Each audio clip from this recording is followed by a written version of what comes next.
A resposta do meu amigo no meu story. Nu bro, tá com cara de cansadão. Não é apenas a cara, eu estou completamente cansado em todos os sentidos. Afinal, a gente tá no que eu diria do auge do ciclo do Ironman 70.3. Faltam 2 semanas até a prova e o volume de treinos está muito alto. É sobre isso que a gente vai falar no vídeo de hoje. Como é que eu tô distribuindo os treinos ao longo da minha semana? Qual treino eu faço em cada dia? Como é que tá esse volume, intensidade? Nós vamos olhar aqui dentro do aplicativo a planilha de treinos do treinador para você entender um pouquinho melhor sobre como que está sendo essa distribuição. Obviamente a gente veio de toda uma preparação que foi aumentando o volume ao longo do tempo até chegar nesse auge que a gente está falando agora nas últimas 2 semanas ali. Então a gente teve essa da terceira para a segunda, né? Foi uma semana muito intensa. Intensa não, o volume muito alto, a intensidade mais controlada. Na próxima também vai ser bem parecida com o volume bem alto até chegar na última semana que vai ser uma semana mais leve, mais de polimento ali, de descanso para chegar na prova com a gente estando ali no auge da nossa performance, digamos assim, né? Então pra gente começar, vamos abrir aqui, vou gravar a tela do meu celular para mostrar para vocês como é que tá sendo a distribuição de treinos ao longo de cada dia dessa semana específica que a gente tá falando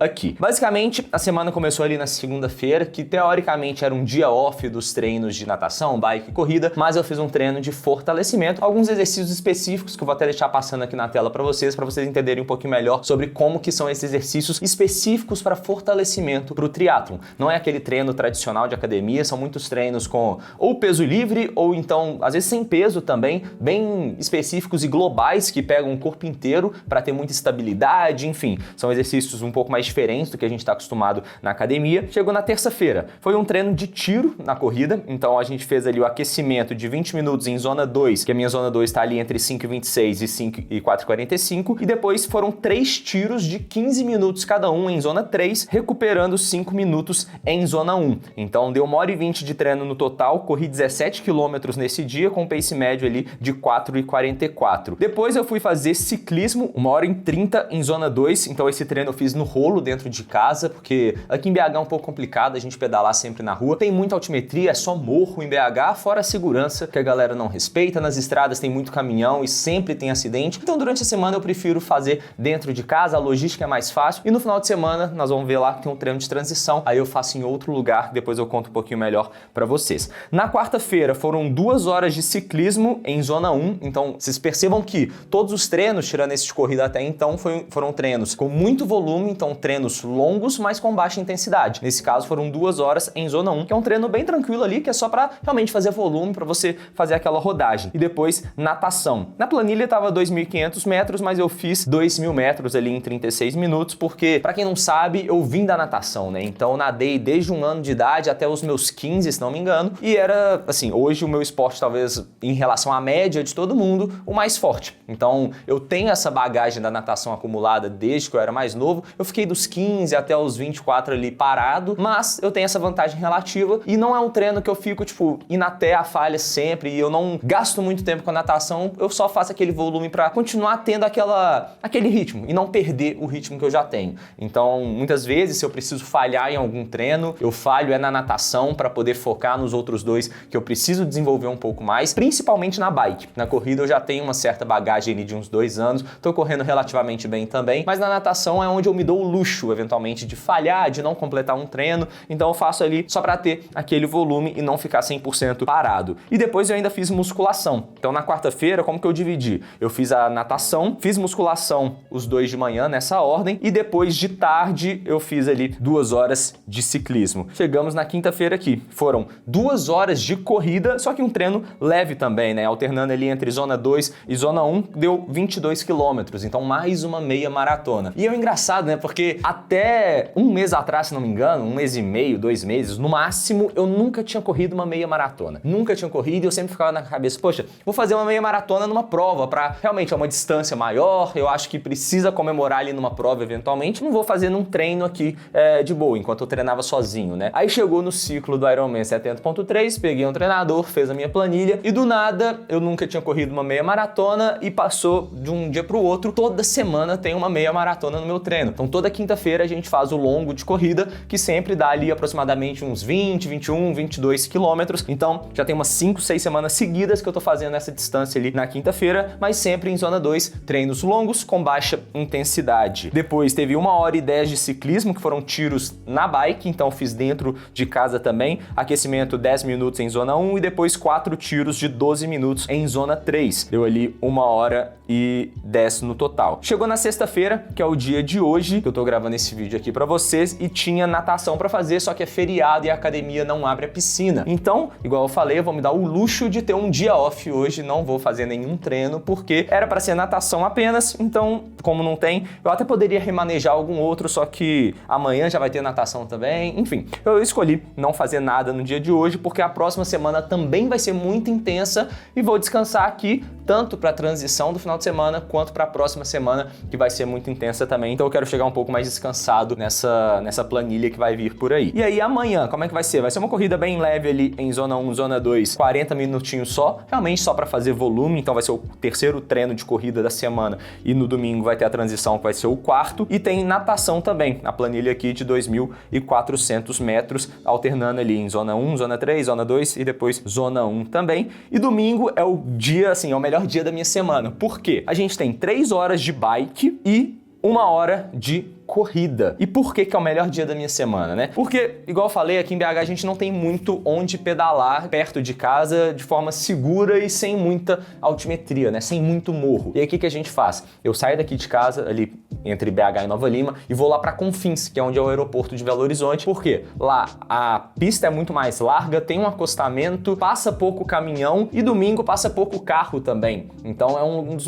melhores lugares por conta da altimetria e também por conta da segurança que a gente tem para pedalar. Então todo domingo eu vou para lá, só que é 1 hora daqui de casa. Aí você pensa, para você começar um treino, por exemplo, 6 horas da manhã, que são 4 horas de treino, você ia terminar às 10, considerando ali a transição, uma pausa ou outra para tomar um gel, para comer alguma coisa, coloca aí 10h30. Então começando a treinar 6 horas da manhã, você vai terminar 10h30 para chegar em casa 11h30, meio-dia. Ok, só que para chegar lá 6, você tem que sair de casa 5. E para sair de casa 5, tomar um café, arrumar tudo, colocar tudo no carro, tem que acordar às 4. Então, domingo é aquele dia que você vê que você ficou louco, tá virando psicopata e acorda 4 horas da manhã num domingo para pedalar e depois fazer um treino de corrida. 4 horas de treino. E por que é o melhor dia, né? Porque eu vou viajar 1 hora de carro sozinho, eu coloco lá um sertanejinho, que eu amo escutar um sertanejo, e eu vejo o sol nascendo no meio do caminho, né? Porque eu saio de casa às 5, chego lá às 6, então quando eu tô quase chegando, o sol já tá nascendo, tá aquele nascer do sol maravilhoso. Então assim, é uma das melhores horas da minha semana, porque é realmente algo que eu aprendi a gostar de fazer. Eu vejo que realmente eu gosto de fazer aquilo e tô vivendo naquele momento que tô indo treinar, escutando um sertanejo, vendo o sol nascendo, então não tem sensação melhor do que essa não. Para alguns isso pode ser loucura, mas para mim tá sendo um dos melhores momentos da minha semana. E aí são 3 horas de bike com a transição e logo em seguida a gente já faz corrida. Deixa a bike no carro, coloca um tênis e já sai correndo ali logo em seguida mesmo. E essa semana na corrida vai ser alternando ali também entre zona 2 e zona 1. Então,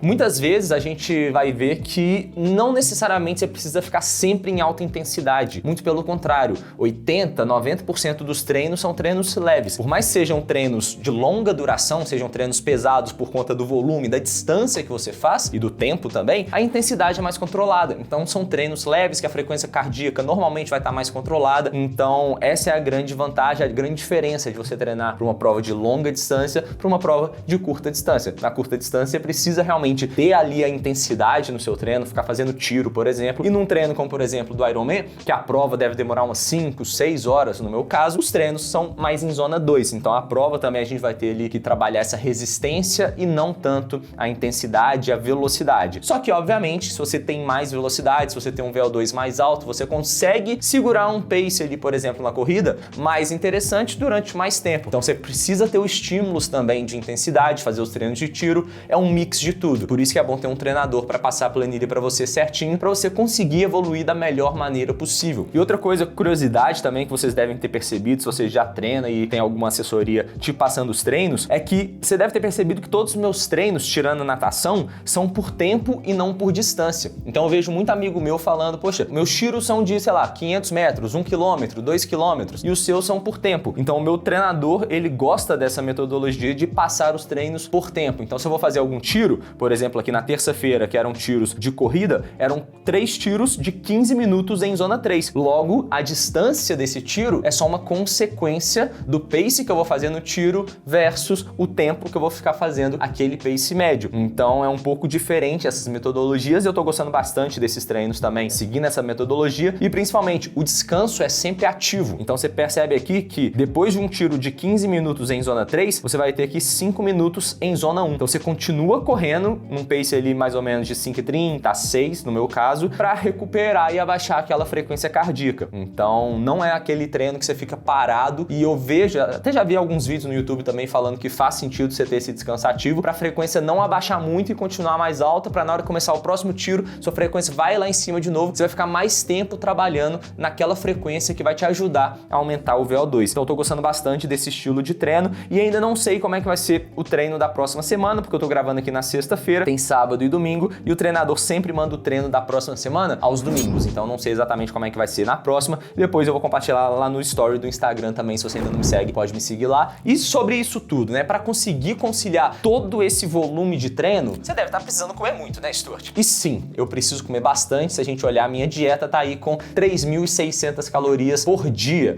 então eu faço várias refeições ao longo do dia, e se a gente for olhar o que eu como em cada uma das refeições, é muita comida. Às vezes chega no final do dia eu nem consigo comer tudo que eu preciso comer, e a gente precisa ficar reforçando ali com suco. Então eu tomo aproximadamente 1,2 litro por dia de suco de uva, de laranja, para poder ajudar nessas calorias e nessa quantidade de carboidrato que eu preciso, que são sucos bem calóricos e com bastante carboidrato, porque muitas vezes só com comida não tá sendo suficiente. Então é uma das maiores dificuldades, né? A alimentação também é treino. Tem até um comentário que eu recebi no último vídeo aqui do canal que eu quero mostrar para vocês, que o Maurício respondeu o seguinte: estou praticando triatlon desde 2023 e percebo que são 5 modalidades, não apenas 3. É natação, pedal, corrida, logística e alimentação. Por quê? Você precisa ter uma logística bem definida para você conseguir fazer todos os treinos da semana. Você percebe que são ali mais de 2 horas de treino por dia. Nessa semana que eu mostrei para vocês foram 16 horas de treino. Se você olhar ali o treino de cada um, foram 16 horas. Ou seja, você precisa ter uma logística muito boa para conciliar com sua vida profissional, com sua alimentação, com a vida social também, que muitas vezes acaba ficando um pouco de lado, porque para acordar 4 horas da manhã num domingo, você precisa dormir cedo num sábado da vida, então é complicado. E alimentação também é treino, porque você precisa fazer a dieta certinho, comer tudo que você tem que comer na hora certa, e às vezes é difícil você comer tudo que precisa comer por conta dessas calorias. Então até como muito açaí, eu comprei uma caixa ali de 10 litros de açaí para tomar em casa, então eu vou tomando ali 500 ml pelo menos por dia para ajudar a bater essas calorias e também essa quantidade de carboidratos que eu preciso. Espero que você tenha gostado desse vídeo. Se tiver ficado qualquer dúvida, deixa aí nos comentários, vamos bater um papo, me segue lá no Instagram e até a próxima. A prova tá chegando, acompanha lá, hein?